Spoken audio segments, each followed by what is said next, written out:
All right, I got a little bit of leftover rice and a nice cherry wood smoked pulla sausage that I made.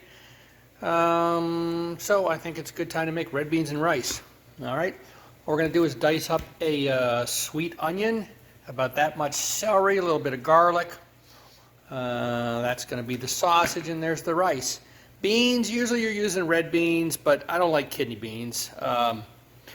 And you can get small pink beans work too, but pinto beans work good also. All right, if you don't have the red beans.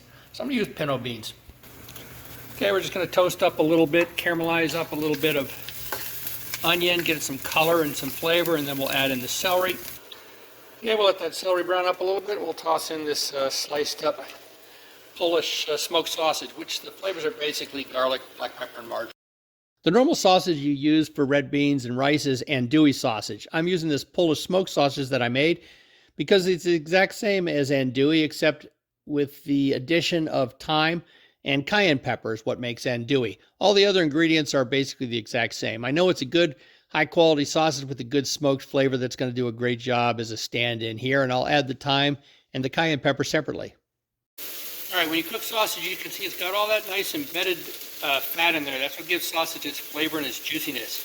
If you put it in a pan and you cook it hard, the fat just melts right out.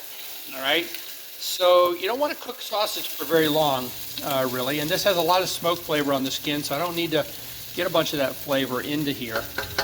I want the sausage to remain juicy and plump. So we're just going to turn the heat up high and brown, get a little bit of Maillard reaction, browning on the sausage on the outside. Then we'll add our liquids and cool it back down to keep the fat from melting out. All right, there's the spices in there: black pepper, garlic. I'm going to put fresh garlic in, but garlic salt or garlic. And I like this. It's just a spice mixed with a lot of oregano and garlic and onion in it. Back here are some choices for the heat. Cayenne pepper is probably the main one, but you can also use crushed red pepper. Paprika, if you want to go a lot of color with mild. Chili powder, but that tends to have other things like cumin in it, which can throw the flavor off. That's some Italian Calabrian hot pepper powder, which I like the flavor of. A little different than cayenne. Or you can crush up peppers. But I don't want this to be very spicy, so I'm going to use primarily paprika with just a little bit of cayenne. All right, 4 cloves of garlic. All right, that's brown enough. 1 can of kidney beans, or in this case, pinto beans. I don't like the red ones. That'll cool it down and stop the fat melting out.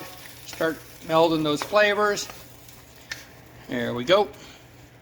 And I'm going to throw a little bit of pork and chicken stock in there that I happen to have. All right, I'm going to add a little paprika to that, and I'm going to do mostly paprika for the color that you're going to get, and it doesn't have much heat. I am going to put just a little bit of red pepper in there, and that's it. But the characteristic flavor of red beans and rice comes from Tabasco sauce. I'm going to use that as the primary heating agent. All right, so it doesn't overheat it. All right, there we go. That's good. You can see there's those chunks of chicken and pork stock that I have. Okay, it's looking pretty good. And I'm going to add in the other characteristic flavors, which is going to be bay leaves, thyme. That's ground up thyme and sage. All right, there it is, pretty much all cooked. I made it with a little bit of liquid so you could put it over the rice if desired. Red beans and rice.